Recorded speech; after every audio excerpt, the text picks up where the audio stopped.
बिस्मिल्लाहिर्रहमानिर्रहीम। अस्सलाम वालेकुम दोस्तों, उम्मीद करता हूँ मैं आप सब लोग खैरियत से होंगे। एक मिनट में सेरोटोनिन को कैसे हम बूस्ट कर सकते हैं? हाँ जी, हम कर सकते हैं। अब मुख्तलिफ तरह के लोग मुख्तलिफ तरह के एंटी डिप्रेसेंट्स खा रहे होंगे, SSRIs खा रहे होंगे, SNRIs खा रहे होंगे, डिफरेंट तरह की मेडिकेशंस में होंगे। लेकिन इस वीडियो के बाद आप अपने बहुत से सवालों का जवाब खुद ब खुद जान जाएंगे कि आप कर क्या रहे हैं। मेरा मकसद किसी मेडिकेशन के मैं ख़िलाफ़ नहीं, मेरा मकसद किसी डॉक्टर के ख़िलाफ़ नहीं, मेरा मकसद सिर्फ उस सोच के ख़िलाफ़ है कि जिसमें इंसान ये सोच लेता है कि मैं ये खाऊंगा तो ये होगा और यही होगा। हमने उस सोच को बदलना है। मेरी सेरोटोनिन पे बनी जो वीडियो है ना, वो आपने इन डिटेल देख लेनी है। इस वीडियो में मैं आपके साथ एक ऐसी चीज़ें शेयर कर दूंगा कि आपका एक मिनट में सेरोटोनिन बूस्ट हो जाएगा। आप सेरोटोनिन को कैसे बूस्ट कर सकते हैं ये आपने अंडरस्टैंड करना है। लेकिन उससे पहले आप अंडरस्टैंड करें कि सेरोटोनिन जो होता है ये न्यूरोट्रांसमीटर्स होते हैं, ये केमिकल मैसेंजर होता है जो एक न्यूरॉन से दूसरे न्यूरॉन तक मैसेज को पहुंचाता है। जब सेरोटोनिन रिलीज होता है सेरोटोनर्जिक न्यूरॉन से, तो ये हमें बहुत ज़्यादा रिलैक्सिंग महसूस कराता है, हैप्पीनेस फील होती है, एंजाइटी नहीं होती, डिप्रेशन नहीं होता, हैप्पी मूड रहता है, हम बड़े जो है ना वो फुलफिल करते हैं। लेकिन एक वक्त आता है जब ये हमारे सेरोटोनर्जिक न्यूरॉन्स होते हैं, ये इसकी प्रोडक्शन को कम कर देते हैं। क्यों कम कर देते हैं, उसके ऊपर मेरी भी डिटेल वीडियो बनी हुई है। इसका शॉर्ट आंसर ये है कि जब आप नेगेटिव होते हैं, जब आप परेशान होते हैं, तो आपका सेरोटोनिन कम बनता है। अब जब आपका सेरोटोनिन कम बनता है तो उसमें आपको बहुत सी प्रॉब्लम्स का सामना करना पड़ता है। एक तो आपकी नींद ख़राब होती है, एंजाइटी होती है, स्ट्रेस होता है, डिप्रेशन होता है, पोस्ट ट्रॉमेटिक स्ट्रेस डिसऑर्डर होता है, पैनिक अटैक्स आते हैं, सुसाइडल थॉट्स आते हैं, ओसीडीज होती है, फोबियाज होते हैं और स्किज़ोफ्रेनिया होता है। अब हम जो है वो सेरोटोनिन को कैसे बूस्ट कर सकते हैं? सेरोटोनिन बनाने के लिए हमें एक अमीनो एसिड चाहिए होता है जिसे कहा जाता है ट्रिप्टोफेन। ट्रिप्टोफेन जो होता है वो हमारे फूड से हमें मिलता है, और जो फूड का जो ट्रिप्टोफेन होता है, जो अमीनो एसिड होता है, एसेंशियल अमीनो एसिड होता है, जो कि कन्वर्ट होता है सेरोटोनिन में। 10% सेरोटोनिन हमारे ब्रेन के राफाई न्यूक्लियाई सेंट्रल नर्वस सिस्टम में बनता है। सेरोटोनर्जिक न्यूरॉन्स प्रोड्यूस करते हैं इसको, और जो 90% है वो हमारे गट में बनता है। अब इधर एक ट्विस्ट है जो आपने अंडरस्टैंड करना है कि मैंने कहा कि जब आपको पैनिक हो, एंजाइटी हो, डिप्रेशन हो, तो आप अपना फेवरेट फूड खा लें। अब क्या करते हैं कि जो हमारे अंदर जब हम कोई चीज़ खाते हैं तो हमारे अंदर ट्रिप्टोफेन आ गया। अब ट्रिप्टोफेन हमने डाइट से ले लिया। अब जो ट्रिप्टोफेन है, जो एक एसेंशियल अमीनो एसिड है, वो हमारे ब्लड से हमारे दिमाग तक डायरेक्ट नहीं जा सकता। एकदम अल्लाह ने कोई ऐसा कनेक्शन नहीं बनाया कि जो हमारा ब्लड है वो डायरेक्ट हमारे दिमाग तक जाए। उसमें क्या होगा कि अल्लाह ताला ने एक ब्लड बैरियर्स क्रिएट किए हैं। ब्लड बैरियर्स क्या करते हैं कि ब्लड को दिमाग तक जाने नहीं देते। अब क्या है, आपने खाया, आपने कुछ ऐसी वैसी चीज़ खाई, तो उसके बाद क्या हुआ कि आपके अंदर जो है वो ट्रिप्टोफेन तो आ गया। अब ट्रिप्टोफेन जो कि एक हैवी अमीनो एसिड है, वो आपके दिमाग तक तो जाएगा नहीं। तो उसको जाने के लिए फिर आपको चाहिए इंसुलिन। अब इंसुलिन क्या चीज़ है, इसके ऊपर भी मेरी डिटेल वीडियो बनी हुई है। जब भी आप कोई चीज़ खुराक कोई खाते हैं, वो डाइजेस्टिव ट्रैक से होकर आपके स्टमक में जाती है, और स्टमक में जाके वो न्यूट्रिएंट्स एब्जॉर्ब होते हैं। वो एब्जॉर्ब जो होते हैं वो फिर ग्लूकोज में होते हैं, फिर कन्वर्ट होते हैं। ग्लूकोज जो होता है वो ब्लड स्ट्रीम से होके जो है वो हमारे डिफरेंट पार्ट्स में जाता है। लेकिन उससे पहले शुगर को बरकरार रखने के लिए हमारे पेंक्रियाज के बीटा सेल से इंसुलिन निकलती है, और इंसुलिन का जो काम होता है वो ये होता है कि ग्लूकोज को ले और हमारे ब्रेन को, हमारे लीवर को, हमारे हार्ट को, हमारे टिश्यूज़ को, मसल्स को, स्टमक लीवर को दे, और जो बाकी बच जाए उसको फैट की फॉर्म में स्टोर कर दे।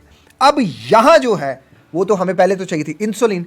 तो जब हम कोई खाना खाएंगे तो क्या होगा, वो हमें इंसुलिन मिलेगी, और वो इंसुलिन जो है वो फ़ौरन से पहले ट्रिप्टोफेन को दिमाग तक पहुंचा देगी। अब ये वो चीज़ है जब मैंने कहा था कि आपको जब भी पैनिक अटैक आए, जब भी कुछ आपको लगे, आप अपना फेवरेट फूड खा लें। ये है तलबीना। इसके बेशुमार फ़ायदे हैं। आप सल्लल्लाहु अलैहि वसल्लम की ये पसंदीदा खुराक है। ये डिप्रेशन के लिए, एंजाइटी के लिए, स्ट्रेस के लिए, ज़हनी सुकून के लिए, हाई कोलेस्ट्रॉल के लिए, डायबिटीज़ के लिए, हाई ब्लड प्रेशर के लिए, और बहुत से हमारे अंदर से फाजिल मादों को निकालने के लिए मददगार है।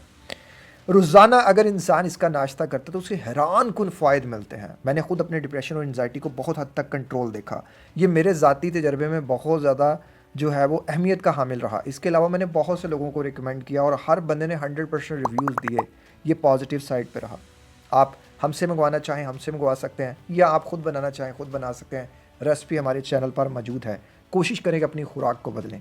लेकिन क्या करना है आपने कि जिन लोगों को डायबिटीज़ है उन्होंने बहुत ज़्यादा ख्याल रखना है। ये नहीं कि आप बार बार खाना शुरू कर दें, और आप जब भी खाएंगे बार बार खाएंगे तो आपको वो ब्लड शुगर आएगी और ब्लड शुगर फिर इंसुलिन आएगी, तो फिर वो इंसुलिन रेजिस्टेंस होने के चांस बहुत ज़्यादा हो सकते हैं। सबसे पहली चीज़ आपने अंडरस्टैंड करनी है कि आपकी जो डाइट है वो सेरोटोनिन रिच डाइट होनी चाहिए। सेरोटोनिन रिच डाइट कौन सी है, मैं शॉर्ट आपको बता देता हूँ कि उसमें जो है वो एग्स हैं, नट्स हैं, सीड्स हैं, पाइनएप्पल है। अगेन आपने डायबिटीज़ और नॉन डायबिटीज़ को आपने रिसर्च करके चलना है। सॉल्मन फिश है, मिल्क है, स्पेनिच यानी कि पालक, टोफू, बनाना बेस्ट सोर्स है, लेकिन जो लोग डायबिटिक हैं वो ना यूज़ करें बनाना। इवन मैंने बनाना पे एक वीडियो भी बनाई थी कि आप एक रैपिड फायर के नाम से मैंने एक सेगमेंट शुरू किया था कि जिसमें 1 मिनट में कैसे आप सेरोटोनिन को बूस्ट कर सकते हैं। तो जब आपको लगे कि लो हो तो आप बनाना खा लो, वो यूं आपका जो है वो सेरोटोनिन बूस्ट करेगा। आप चिकन खा सकते हैं, मीट खा सकते हैं, फिश खा सकते हैं, फ्रूट खा सकते हैं, सोया खा सकते हैं, ग्रेन्स खा सकते हैं, कीवी खा सकते हैं, एवोकाडो खा सकते हैं। और एक चीज़ जो मेरी फेवरेट है एंड दैट इज़ बेस्ट, हल्दी।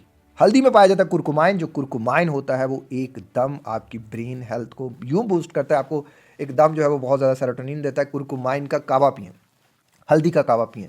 हल्दी वो जो होती है रॉ फॉर्म में लें, उसको थोड़ा ड्राई करें, उसके स्लाइस बनाएं, या वैसे ही आप रॉ फॉर्म में उसको ले सकते हैं। उसके स्लाइस बनाएं, 2 से 3 स्लाइस जो है वो पानी में डाल दें। 1.5 कप पानी से जब वो 1 कप पानी रह जाए उसको आप जो है वो हल्दी का कावा पिएं, वो आपके लिए बेस्ट है। हल्दी वाला दूध आपके लिए बेस्ट है। ये वो चीज़ें हैं। अगेन आपने शुगर और ये सारी चीज़ों को माइंड में रख कर चलना है। तो मेरे भाई, मेरे दोस्त, मेरा आपसे छोटा सा सवाल ये है कि आप जो इतनी ज़्यादा मेडिकेशंस की तरफ आ रहे हो, इतने ज़्यादा जो है वो SSRIs खा रहे हो, कितने कितने अरसे से खा रहे हो, आपका दिमाग तो पहले भी सेरोटोनिन बना रहा था, अब क्यों नहीं बना रहा? क्योंकि आप नेगेटिव हो गए हो। आपने सिर्फ अब तक नेगेटिविटी को देखना शुरू कर दिया। मैं मानता हूँ आपकी लाइफ में बहुत सी पॉजिटिविटी होगी, बट आप वो पॉजिटिविटी नहीं देख रहे। आप अल्लाह का शुक्र अदा दिन में कितनी दफ़ा करते हो? नमाज कितनी दफ़ा पढ़ते हो? क्या आपने तहज्जुद की नमाज शुरू की? क्या आप अल्लाह से जुड़े? क्या आपने अल्लाह से मदद मांगी? क्या आपने आज तक अल्लाह से कहा कि अल्लाह मेरा ये जितने ब्रेन केमिकल्स हैं इनको बैलेंस तू नहीं करना है, मैं तेरे रास्ते पे चलता हूँ, मैं तेरी बातों पे अमल करता हूँ। आप अल्लाह के रास्ते पे चलना शुरू कर दें। आप सल्लल्लाहु अलैहि वसल्लम के बताए हुए अहकामात पे अमल करना शुरू कर दें। आपको किसी भी तरह की कोई भी प्रॉब्लम, 95% में तो केसेस में तो प्रॉब्लम होती नहीं। हम लोग खुद जनरेट कर लेते हैं कि ये हो जाएगा, वो हो जाएगा। आपकी एक कमांड या तो आपके सेरोटोनिन के लेवल को लो कर सकती है या तो सेरोटोनिन के लेवल को अप कर सकती है। ख्याल नहीं, कमांड। कमांड और चीज़ है। कमांड यानी कि सोच, जो आप कह रहे हैं, हाँ मैं नेगेटिव हूँ, मैं नेगेटिव हूँ, मैं डरा हुआ हूँ, मैं सहमा हूँ, मुझे पैनिक अटैक आ रहा है, मुझे ये हो रहा है, मुझे वो हो रहा है। क्या किया आपने? ब्रेन का केमिकल नीचे कर दिया। अगर आप इस नेगेटिविटी को पॉजिटिविटी की तरफ कर देंगे, पॉजिटिविटी क्या करेगी? आपके सेरोटोनर्जिक न्यूरॉन्स को एक सिग्नल देगी, वो उस इन्फ्लेमेशन को कॉज होने से बचा देंगे जो आपके सेरोटोनिन के लेवल को लो करेगी। सेरोटोनिन लेवल अप होना शुरू हो जाएगा। ब्रेन के सेंट्रल नर्वस सिस्टम में जो राफाई न्यूक्लियाई है वो ज़्यादा से ज़्यादा उस चीज़ से सेरोटोनिन प्रोड्यूस होना शुरू हो जाएगा। किसने किया? आपकी एक कमांड ने। डाउन किसने किया? आपकी एक कमांड ने। मैं मोस्टली लोगों को कोच करता हूँ और वो गाड़ी की उस ड्राइविंग सीट पे बैठे होते हैं कि जो खुद ब्रेक लगाई हुई होती है और वो पीछे से धक्का लगवा रहे हैं, धक्का लगाओ, चल नहीं रही। और भाई ब्रेक से तो पाँव हटाओ, हैंड ब्रेक तो छोड़ो। खुद किया आपने, अपने आप को तबाह बर्बाद आपने खुद किया। Take your responsibility. हैरान हो जाओगे ज़िंदगी कैसे बदल गई। आप दुआएं दोगे, ज़िंदगी बदल जाएगी। यकीन करो ज़िंदगी बदल सकती है। आज ये बंदा जो एक्स्ट्रा ऑर्डिनरी चार्ज बैठा ना यहाँ, इसने 3.5 साल लगाए अपने ऊपर, और मैंने जितना अपने ऊपर पैसा लगाया ना, वक्त लगाया, मुझे लगता है कोई 10% 20% भी उसका लगा लेता तो वो कहाँ से कहाँ निकल जाए। लोग लगाते नहीं हैं। लोग किसी कोच को हायर करते हुए डरते हैं, अच्छा इतने पैसे लगेंगे। आप भी पैसे लगाने से डर रहे हैं तो आ जाए हमारी फिर 1-on-1 फ्री कोचिंग में। हमारे फ्री कोचिंग स्टार्ट हो रही हैं और उसकी जो डिटेल्स हैं आप वो हमारे व्हाट्सएप नंबर से ले सकते हैं। एक और ज़िंदगी के नाम का जो पहला कदम है वो हमने उठा लिया फ्री कोचिंग्स की सूरत में। आप आए, हमारे सेंटर में आए, आप हमारा हिस्सा बने। 3-4 घंटे 5 घंटे जितनी देर का हम चलेंगे, हम आपकी प्रॉब्लम को सुनेंगे, उसके अकॉर्डिंग आपको गाइडलाइन करेंगे। फ्री हेल्प लाइन होगी आपके लिए, फ्री होम, यानी कि आप समझ लो कि फ्री जो है ना वो आपको एक रोड मैप मिल जाएगा कि आप ज़िंदगी को कैसे चेंज कर सकते हो। उधर आना है, आप लोगों ने टाइम देना है, अपना टाइम देना है, और जो लोग हमें वहाँ डोनेट करना चाहते हैं वो हमें डोनेट कर सकते हैं, और जो लोग हमारा जो है वो वॉलंटियर का नॉन पेड हिस्सा बनना चाहते हैं वो भी बन सकते हैं। बाकी इसी तरह की मोटिवेशनल वीडियोस को देखते रहिएगा और एक और ज़िंदगी के नाम के हॉस्पिटल के लिए दुआ कीजिएगा। पहला कदम उठा लिया इंशाल्लाह, अब वो हॉस्पिटल भी बनाना है आप लोगों के ताबन से। अपना बहुत ख्याल रखिएगा, मुझे दुआ में याद रखिए। मिलते हैं किसी और वीडियो में किसी और टॉपिक के साथ। अस्सलाम वालेकुम, अल्लाह हाफिज़।